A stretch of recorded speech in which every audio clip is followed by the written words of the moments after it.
Eu tive que conter o meu glória, irmãos, porque tem uma grávida que estava bem próximo de mim e eu não queria ver o doutor Davi ter que fazer um socorro de emergência aqui com o susto dela. Mas que deu vontade de dar um glória mais alto, deu. É muito bom quando a gente vê um coral cantando. Ontem, sexta e sábado, eu preguei na Igreja Batista Morada Nova, que é nossa neta. Eu não sabia disso. Nossa neta. E eles estavam completando 18 anos. Me pediram para pregar e eu disse que eu não queria estar ausente da nossa igreja hoje. Então preguei lá sexta e sábado. Hoje eles estão encerrando a conferência, mas eu disse que eu não poderia estar hoje. E fiquei muito feliz de ver o coral da Igreja Morada Nova cantando. E eu disse, irmãos, vocês estão desafiados a participar conosco, além do nosso aniversário de 100 anos, do 5º encontro de coros, esse ano de 2013, né? Então, já fiz o desafio para eles lá. E os irmãos aqui da igreja, membros e congregados da igreja, né, estão convidados a compor o coral, né? Nós temos 40 vozes, hoje muita gente está ausente nas congregações, mas queremos chegar a 100 vozes.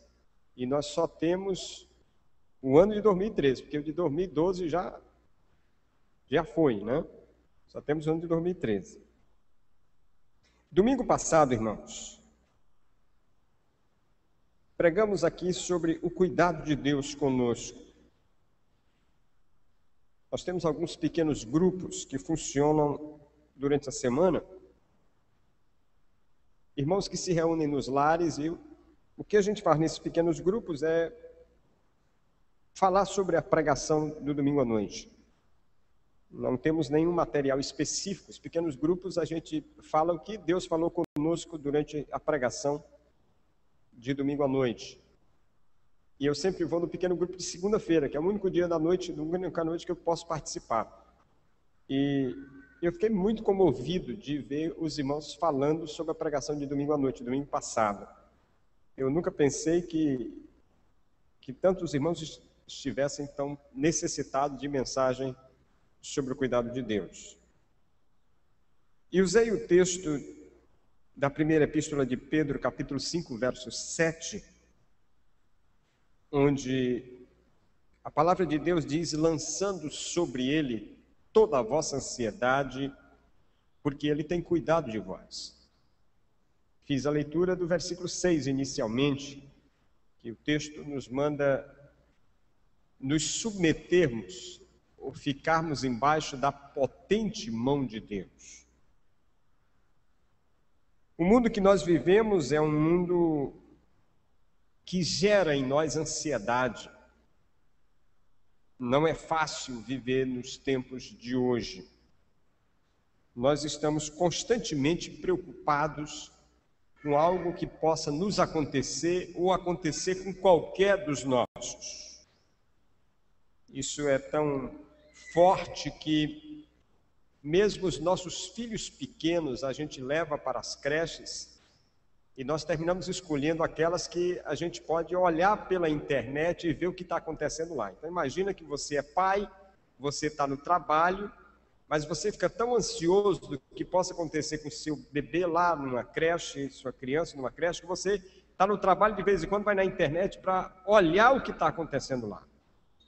Então o mundo gera isso em nós, a sociedade dos nossos dias gera isso em nós. E Pedro diz que a maneira de resolvermos isto é primeiro nos humilharmos embaixo da potente mão de Deus. Quando a Bíblia diz isso, é porque a mão de Deus é potente, é poderosa o suficiente para nos cobrir, para nos guardar. Ficando embaixo da potente mão de Deus, a palavra diz que Ele, a seu tempo, nos exaltará. E a palavra a seu tempo é exatamente kairos, é no tempo de Deus. Não no nosso tempo, não é cronos, não é cronologia. Não são dias, nem anos, nem meses, é kairos, é tempo de Deus, tempo oportuno. O tempo de Deus não é um tempo ruim, pelo contrário, ele é o melhor tempo. ele é o tempo exato, ele é a oportunidade exata. Então, o que a Bíblia diz é que quando eu me coloco embaixo da potente mão de Deus, ele a seu tempo, no tempo exato, no tempo oportuno, ele me livra. A segunda coisa que o texto diz é que para estarmos livres desta ansiedade, nós precisamos lançá-la sobre o Senhor, lançando sobre Ele toda a vossa ansiedade. Lançar é entregar, lançar é deixar sob os cuidados de alguém que recebe. Então, quando eu lanço sobre o Senhor, eu estou tirando um fardo que é meu e botando sobre Ele. E você não precisa ter pena de Deus, não, porque Ele disse que é para você fazer isso. Então, não precisa ter, não, eu vou ocupar Deus demais. Já pensou a minha ansiedade, com a ansiedade da Vívia, do Tiaguinho. Então, todas as nossas ansiedades em cima de Deus vai ser... Mas não se preocupe não, porque Ele diz que é para lançar. Ele diz. O sentido exato é que Deus tem interesse em nos ajudar. Deus está preocupado, se é que Deus se preocupa, não é? Deus está preocupado em nos ajudar. Deus está preocupado em suprir as nossas necessidades. Em outras palavras, Deus se importa conosco. Hoje eu quero convidá-lo a continuarmos com esse pensamento, mas quero fazer uma outra leitura. Eu quero convidá-lo a abrir a sua Bíblia comigo para o Evangelho de Mateus. Esta mensagem, com poucas diferenças, eu preguei quando aqui preguei uma série de mensagens sobre o Sermão do Monte. Ficamos aqui quase um ano pregando sobre o Sermão do Monte. Em Mateus capítulo 6, versos 25 a 34, se alguém próximo a você está sem Bíblia, por favor, divida a sua Bíblia com alguém próximo a você. Se você está assistindo pela internet, localize no seu computador, no seu notebook, no seu tablet, localize biblia.net, bibliaonline.net. O Evangelho de Mateus é o primeiro livro do Novo Testamento. Mateus 6. Jesus diz: por isso vos digo, verso 25, não estejais ansiosos quanto à vossa vida, pelo que haveis de comer ou pelo que haveis de beber, nem quanto ao vosso corpo, pelo que haveis de vestir. Não é a vida mais do que o alimento? E o corpo não é mais do que o vestuário? Olhai para as aves do céu, não semeiam, nem ceifam, nem ajuntam em celeiros, e o vosso Pai Celeste as alimenta. Não valeis vós muito mais do que elas? Ora, qual de vós, por mais ansioso que esteja, pode acrescentar um côvado à sua estatura? E pelo que haveis de vestir, por que andais ansiosos? Olhai para os lírios do campo, como crescem, não trabalham, nem fiam. Contudo vos digo que nem mesmo Salomão, em toda a sua glória, se vestiu como um deles.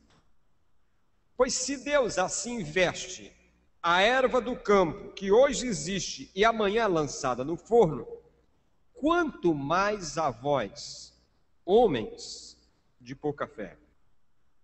Portanto, não vos inquieteis dizendo: que haveremos de comer? Ou que haveremos de beber? Ou com que nos haveremos de vestir? Pois a todas estas coisas os gentios procuram, ou com todas estas coisas os gentios se preocupam. Vosso Pai Celeste sabe que precisais de tudo isso. Mas buscai primeiro o seu reino e a sua justiça, e todas estas coisas, comida, bebida, vestido, e todas estas coisas vos serão acrescentadas. Portanto, não vos inquieteis pelo dia de amanhã, porque o dia de amanhã cuidará de si mesmo. Basta a cada dia o seu próprio mal. Eu não sei se você deu atenção, mas perceba que Jesus menciona a palavra ansioso 3 vezes. Da mesma forma, a palavra inquietez 3 vezes. A ansiedade nada mais é do que uma inquietação. Podemos dizer que a ansiedade é um estado de insegurança, gerado por uma sensação de medo incontrolável.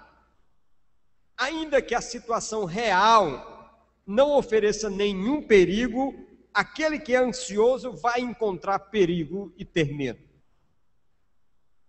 É uma emoção caracterizada por um sentimento de desassossego, de apreensão, de medo, de preocupação, de tensão, de inquietação. E nenhum de nós está livre dela. Acho que já contei isso para os irmãos aqui, deixa eu contar mais uma vez. Eu tenho um bom amigo, um pastor, um servo de Deus, muito fiel. Eu considero o melhor pregador que eu já ouvi.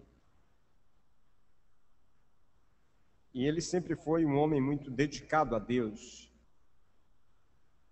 E mesmo depois dos 60, ele estava toda tarde jogando com os meninos lá no seminário, todo vestido de flamenguista. E ele, um dia, entrou numa situação de ansiedade e culminou com uma depressão. Apesar de ser um pastor, um servo de Deus, e eu não duvido disso,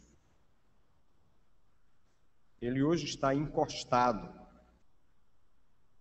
por conta dessa situação. O que eu quero dizer com isso é que a gente muitas vezes tem a tendência de atribuir ao pecado, à falta de fé, os problemas que nos acontecem. Nós simplificamos as coisas dizendo assim: se você fosse mais crente, isso não aconteceria com você. Então nós criamos a filosofia do super-homem, ou do super-crente. O supercrente é aquele que não passa por dificuldade nenhuma, não adoece, não tem nenhum problema. Mas isso não tem respaldo bíblico nenhum. Porque na Bíblia não tem nenhum supercrente. Na Bíblia tem relato de vida de servos de Deus humanos, tanto quanto nós, com dificuldades tanto quanto nós, que apenas aprenderam a andar com Deus e a superar as limitações com Deus. E é isso que a gente quer que aconteça com cada um de nós. Quando a ansiedade invade a nossa vida, nós temos que trabalhar o problema da confiança em Deus. É isso que temos que trabalhar. O comentarista Barclay diz assim: a ansiedade é essencialmente desconfiança com respeito a Deus. Tal desconfiança é compreensível de um pagão que acredita em deuses egoístas, caprichosos e imprevisíveis. Porém, não se pode aceitar nos que aprenderam a chamar Deus com o nome de Pai.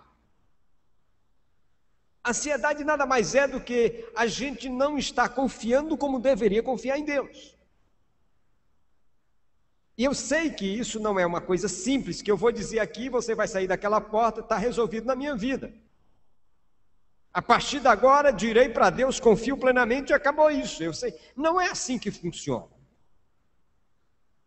Eu sei que muitos de nós têm que lutar com dificuldades tremendas, porque a mente está cauterizada a pensar do jeito da sociedade dos dias de hoje.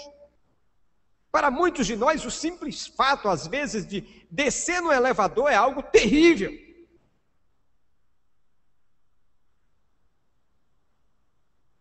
Dr. Gary Collins escreveu muito sobre isso, diz que a ansiedade é a doença do século. E o Dr. John Haggai diz que é o inimigo número 1 das pessoas. A ansiedade pode ser explicada pela simples história daquele homem que passava na estrada carregando um fardo muito pesado, e um fazendeiro que ia de carroça viu aquele moço carregando o fardo, ofereceu uma carona para aliviar o seu fardo. Ele subiu na carroça e continuou com o fardo nas costas. E o fazendeiro, vendo aquilo, disse: você pode colocar o fardo em cima da carroça? E a resposta foi: eu não acredito que o cavalo vai aguentar tudo sozinho.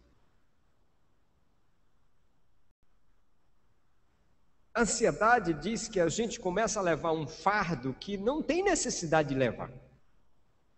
O texto que nós lemos nos dá conta de que nos dias de Jesus a situação não era diferente do que é hoje. Ainda que o grau de expectativa das pessoas na época de Jesus fosse completamente diferente da nossa época. Ainda que o grau de complexidade dos problemas da vida fosse completamente diferente. Mas o texto coloca Jesus falando a seus discípulos de situações tão reais e concretas como nós hoje. O texto está dizendo que na mesma época de Jesus, com uma vida tão simples, tão pacata, vida de interior, vida de pescador, vilazinha muito pequena, sem nenhum trânsito na ponte da Frei Serafim, sem nenhum calor do ponto que nós temos aqui, nenhuma falta de chuva como temos, com toda aquela simplicidade, mas Jesus diz simplesmente que a ansiedade estava matando as pessoas, e ele fala sobre isso. Para vencer isso, nós precisamos experimentar o cuidado de Deus. Nós precisamos deixar Deus cuidar de nós. E isso não é simples. Embora você vai me dizer que é. Não, pastor, Deus cuida de mim. Não minta, porque não é assim tão simples. Quantas vezes, na hora do problema, a gente busca tudo que é ajuda. E só depois que esgota tudo que é possibilidade, a gente lembra de Deus, não é assim? A maioria das vezes a gente não lembra de Deus de imediato, não, a gente primeiro pensa nas soluções. Se elas falharem, aí a gente diz: Deus me ajuda. Para Deus, nossa vida é o bem mais precioso. E Ele nos deu isso gratuitamente. Nós precisamos entender que para Deus a minha vida e a sua vida é muito mais preciosa, são mais preciosas do que o planeta inteiro. E Deus nos deu essa vida graciosamente, o irmão não pagou para isso. O irmão não investiu para isso. Jesus diz assim: por isso vos digo, não estejais ansiosos quanto à vossa vida, pelo que haveis de comer ou pelo que haveis de beber, nem quanto ao vosso corpo, pelo que haveis de vestir. Não é a vida mais que o alimento e o corpo mais do que o vestuário? E aí ele nos convida a olhar as aves, aí ele nos convida a olhar os lírios, e ele diz assim: presta atenção, você nunca viu uma rolinha fazer uma roça e se preocupar se vai botar ou não vai botar, mas eu a alimento todo dia. E ele nos convida a olhar para os lírios e diz: eu nunca vi um lírio fazer um tiar e tecer uma roupa, eu nunca vi. Mas ele diz: nem Salomão, com toda a glória que teve, se vestiu como qualquer deles. E no entanto, eles são tão belos e morrem tão rápido e vão para o forno tão rápido, e Deus lhes veste a cada vez. E Jesus disse: olha, a sua vida para mim vale mais do que os pardais, vale mais do que os pássaros, vale mais do que os lírios. Se eu cuido dos pássaros e dos lírios, como não posso cuidar de você?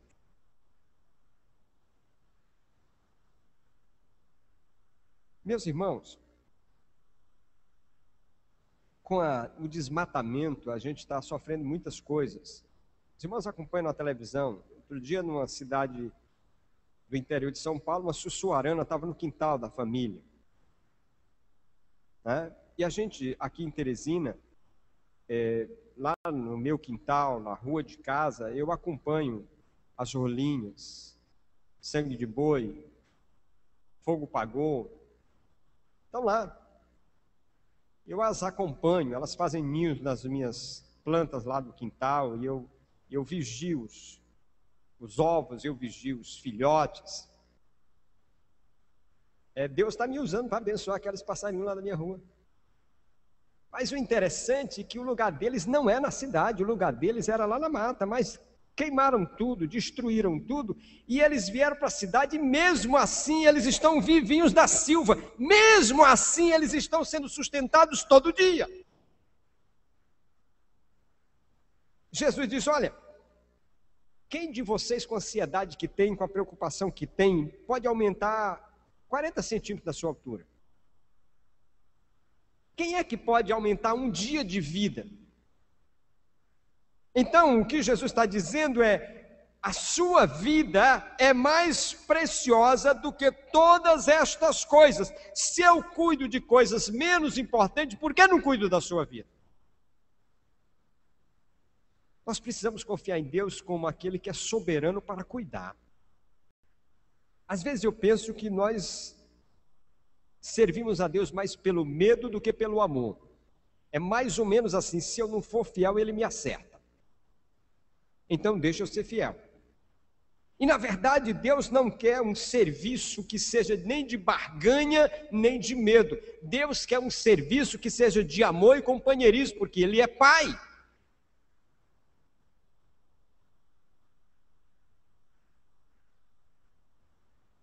Para Deus, nós somos a razão da criação. Nós somos a razão de tudo que tem nesse mundo. Jesus diz assim: e pelo que haveis de vestir, por que andais ansiosos?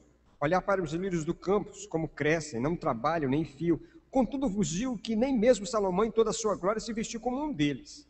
Pois se Deus assim veste a erva do campo, que hoje existe, amanhã lançada fora, quanto mais a vós, homens de pouca fé. Portanto, não vos inquieteis dizendo: o que haveremos de comer, o que haveremos de beber, com que nos haveremos de vestir? Porque vosso Pai Celestial sabe que precisais de tudo isso. Jesus está dizendo assim: olha, Deus é o nosso provedor, Deus é o nosso sustentador. Ele cuida de cada um de nós. Nós valemos mais do que tudo aqui. Tudo. Eu nunca vi, talvez você tenha encontrado, mas eu nunca vi uma rolinha caindo às penas de preocupação porque amanhã não vai ter o que comer. Mas eu já vi muita gente ficando careca. Muita gente. Eu nunca vi uma rolinha deprimida. Coitada da rolinha, está em depressão. Calor de 45 graus. Ela ficou deprimida. Eu tive uma experiência em casa e foi terrível para mim. Para a rolinha não, mas para mim foi terrível. De ver o anum comer os ovinhos da rolinha no ninho. E outra vez de ver o anum comendo os filhotes. Eu tive que botar daquelas coisas que os meninos usam na formatura, né? Tem um lá em casa, porque quando o anum começa a piar, eu vou lá e corro para espantar o anum. Porque ele come os ovinhos e ele comeu um filhotinho. Eu encontrei ele com um filhotinho devorando no bico. E você imagina que a rolinha mãe, a rolinha pai, no outro dia estava em depressão, procurando psiquiatra para tomar uma dose. Estava lá no fio cantando. Fogo pagou, fogo pagou. Ela sabia que o Deus que lhe deu, lhe dá de novo. Ela sabia que aquele que cuida dela vai cuidar de novo, vai continuar cuidando. Eu fico pensando numa conversa entre duas rolinhas, uma sangue de boi e uma fogo pagou. Aí a sangue de boi vira para fogo pagou e diz assim: eu não entendo porque esses humanos vivem tão preocupados. Aí a fogo pagou responde: eu acho que é porque eles não têm um Pai celestial como que nós temos, que cuida de nós todo dia. Eu penso que o diálogo é esse. A ansiedade com relação à nossa vida, ao nosso sustento, mostra falta de confiança no cuidado, no amor de Deus. É como se Deus não nos amasse o suficiente. É como se Deus, para fazer algo conosco, Ele precisasse de alguma coisa especial de nós. Isso, meus irmãos, fica tão patente na nossa vida que muitas vezes nós passamos isso para os filhos. Nós dizemos assim: meu filho, não faça isso porque Deus não gosta. Minha filha, Deus está muito triste com você. Então nós passamos para os filhos aquilo que nós temos no coração. Nós passamos para eles que Deus só cuida se a gente for bonzinho, que Deus só cuida se a gente for certinho, que Deus só protege se a gente não fizer nada que desagrade. Isso não é verdade, porque se Deus fosse nos abandonar por causa das nossas coisas erradas, se Deus fosse virar as costas para nós por causa das nossas falhas, nós estávamos com as costas de Deus para sempre.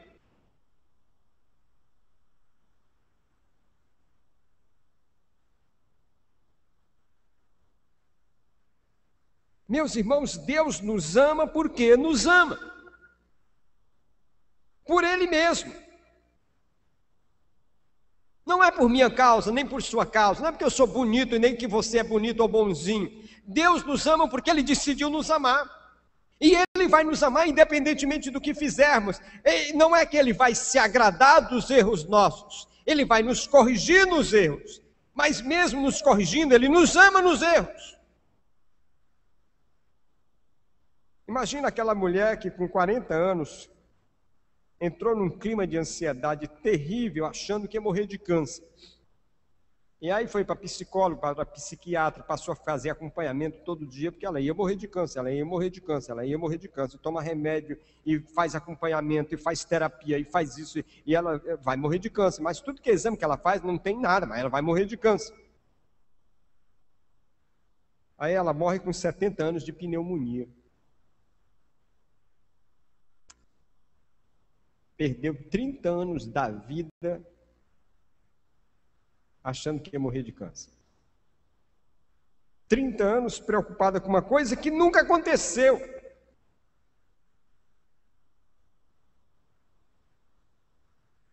Eu falei aqui para os irmãos o testemunho do pastor Orlando, lá em Belém. O pastor Orlando foi um servo de Deus muito fiel. Pastor Orlando foi daqueles pastores que decidiu que o reino de Deus era tudo para ele, ele não queria nem casar e não casou mesmo. Morreu velho, idoso, sem casar. Pastor Orlando gastou toda a vida dele numa congregação que hoje é a igreja, chamada Tabernáculo Batista, lá na antiga colônia de leprosos de Belém. Aquela congregação foi congregação da igreja que eu pastoreei em Belém. Então eu fui lá várias vezes visitar aquela congregação. E o pastor Orlando morava no templo.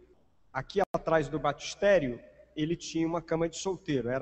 O bem dele era aquela cama de solteiro que ele tinha atrás do batistério. Ali ele dormia, ali ele vivia.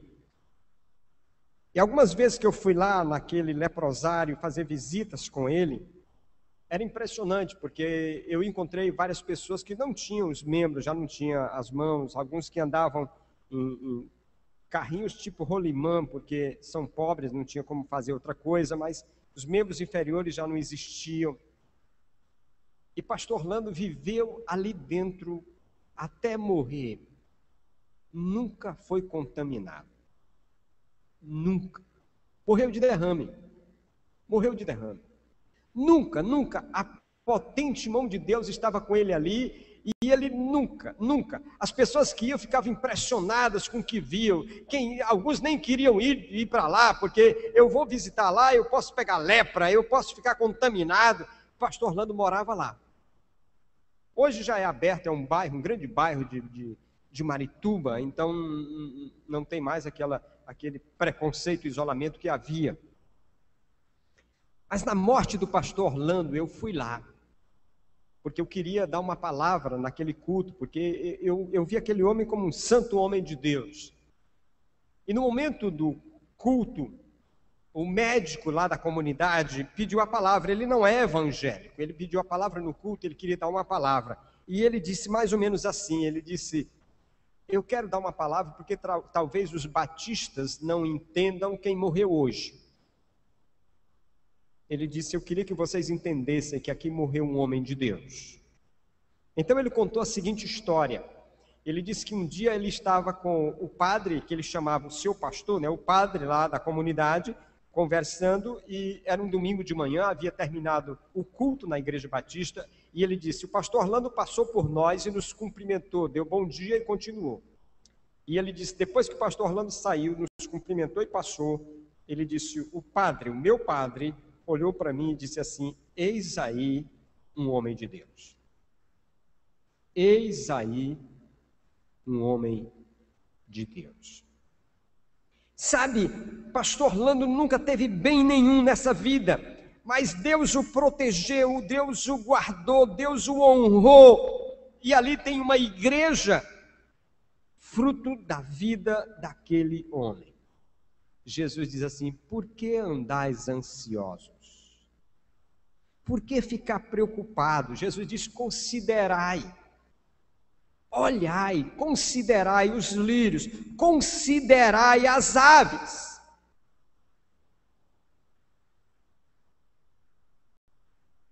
Nenhum, irmãos, gesto de ansiedade, de preocupação, nenhum pode mudar o curso da nossa vida.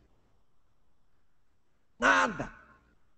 Jesus não está nos mandando ficar de braços cruzados, com a boca escancarada, cheia de dentes, esperando a morte chegar. Jesus não está dizendo isso para nós. Ele não está nos proibindo de trabalhar, de planejar, de projetar a vida, mas está nos dizendo que nós não podemos carregar fardos que não são nossos, nós não podemos carregar preocupações que tomem conta da nossa vida, porque a nossa vida para Ele é mais preciosa do que qualquer outra coisa. Deus deseja cuidar de nós. Ele diz: ora, se Deus veste assim a erva, ora, se Deus alimenta assim as aves, como não fará o mesmo com você?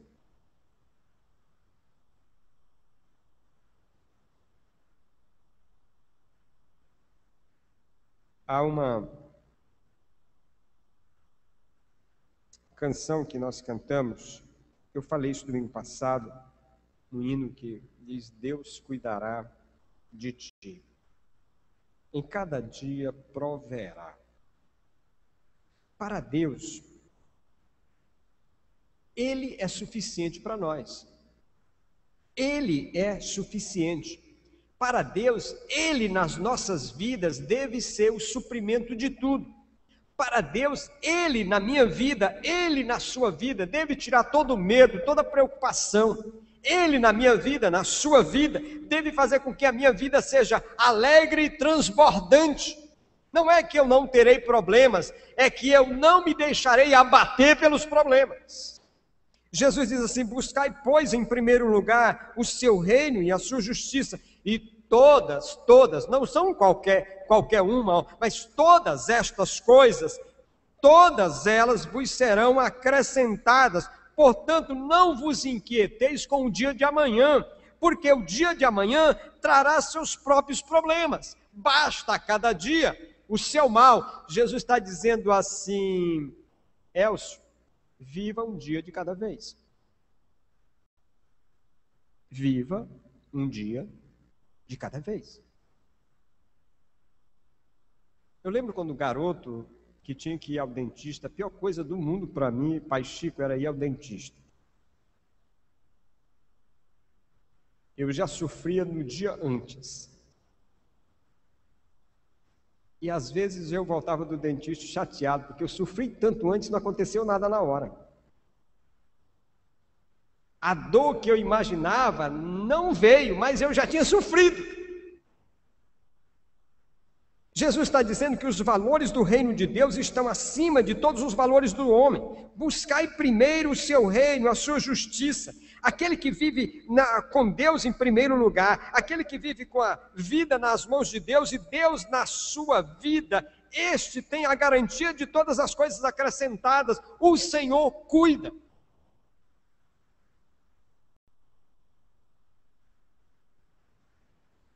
A recomendação da palavra de Deus é assim: alegrai-vos no Senhor,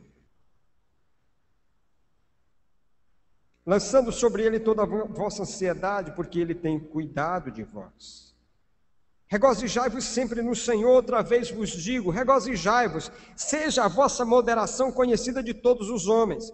Perto está o Senhor, não andeis ansiosos por coisa alguma, antes em tudo sejam os vossos pedidos conhecidos diante de Deus, pela oração e súplica com ações de graças, e a paz de Deus, que excede todo entendimento, guardará os vossos corações e os vossos pensamentos em Cristo Jesus. Quanto a mim, irmãos, diz Paulo, tudo que é verdadeiro, quanto ao mais, irmãos, tudo que é verdadeiro, tudo que é honesto, tudo que é justo, tudo que é puro, tudo que é amável, tudo que é de boa fama, se alguma virtude há, se algum louvor existe, seja isso que ocupe os vossos pensamentos. O que também aprendeste, recebeste, ouviste e viste em mim, isso praticais, e o Deus de paz será convosco. Filipenses 4, de 4 a 9. Meus irmãos, muitas vezes nós geramos as ansiedades e as preocupações. Eu fico abismado, às vezes eu encontro alguns jovens lendo algum tipo de literatura, quando eu olho, eu digo, meu Deus do céu, a pessoa vai ler um tipo de coisa dessa e vai ter o que na mente? Me diz. Aí eu vejo outros que vão assistir alguns filmes, mas rapaz, em 10 minutos de filme já morreu uns trocentos. Já pulou sangue pela tela. E está lá o irmão crente em Jesus vibrando, mata, mata, mata, mata.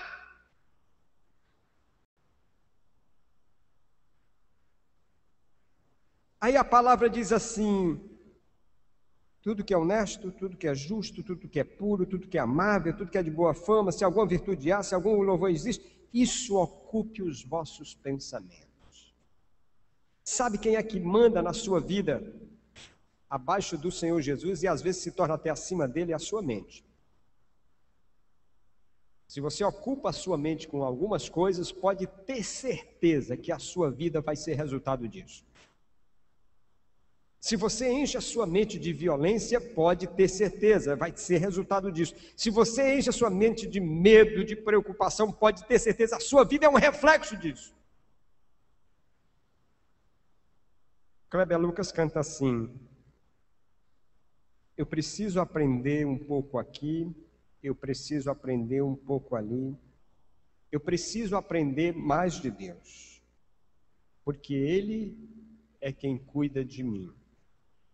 Se uma porta se fecha aqui, outras portas se abrem ali. Eu preciso aprender mais de Deus, porque Ele é quem cuida de mim. Deus cuida de mim. Deus cuida de mim na sombra das suas asas. Deus cuida de mim e eu amo a sua casa. Não ando sozinho, não estou sozinho, pois sei, Deus cuida de mim. Deus cuida de mim na sombra das suas asas, Deus cuida de mim, eu amo a sua casa. E não ando sozinho, não estou sozinho, pois sei, Deus cuida de mim. Se na vida não tem direção, é preciso tomar decisão. Eu sei que existe alguém que me ama e quer me dar a mão. Se uma porta se fecha aqui, outras portas se abrem ali. Eu preciso aprender mais de Deus, porque é Ele quem cuida de mim. Eu quero encerrar, irmão, falando para você desse lápis. Talvez os que estão lá atrás nem possam visualizá-lo. Mas eu tenho aqui um lápis grafite. E com ele eu posso escrever muitas coisas. Mas esse lápis me dá algumas lições. A primeira delas é que quando eu começo a escrever, ele gasta a ponta. E para que eu continue escrevendo, eu vou ter que fazer a ponta do lápis. E quando eu estou fazendo a ponta do lápis, ele vai sendo consumido. A maquineta vai consumindo o lápis. E com certeza isso não deve ser algo sem dor. Mas é preciso fazer a ponta, porque senão ele perde a finalidade. A outra lição que esse lápis me dá é que quando eu escrevo com ele, eu tenho a possibilidade de apagar e escrever de novo. Isso me diz que eu posso refazer algo várias vezes. Mas uma outra lição que esse lápis me dá é que, por mais bonito que ele seja no exterior, o que vale mesmo é a grafite que está dentro. Sem a grafite, ele será apenas um pedaço de madeira bonito. Não tem finalidade. Por último, esse lápis me diz que por mais que a grafite seja importante, por mais que bonito ele seja, por mais que ele possa apagar o que escreve, por mais que ele possa escrever e marcar vidas, se não tiver uma mão para guiá-la, ele não servirá. Quando você olhar o lápis que você tem na sua mesa do escritório, ou na sua mesa, no seu quarto de estudo, lembra disto. Deus cuida de você e quer cuidar de você. Pode ser que em alguns momentos Deus precise fazer a ponta. E ao fazer a ponta vai doer, vai machucar. Mas se Deus não fizer a ponta, você não tem finalidade. Mas uma coisa boa é que também Deus está dizendo para você que você pode apagar o que fez até aqui e começar de novo. Deus está dizendo que você pode mudar o rumo da história, você pode mudar a história que está escrevendo, você pode mudar a carta que está fazendo. Você pode mudar. E uma outra lição importante é que Deus está dizendo para você que o que vale é a grafite, é o que está dentro de você.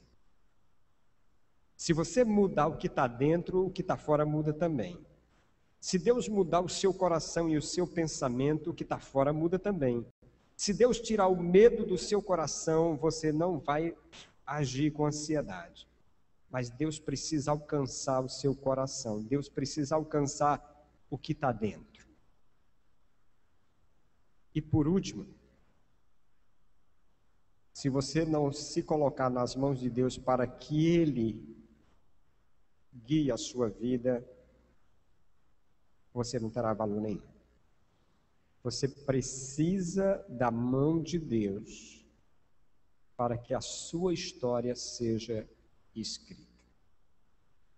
Baixe a sua cabeça, por favor.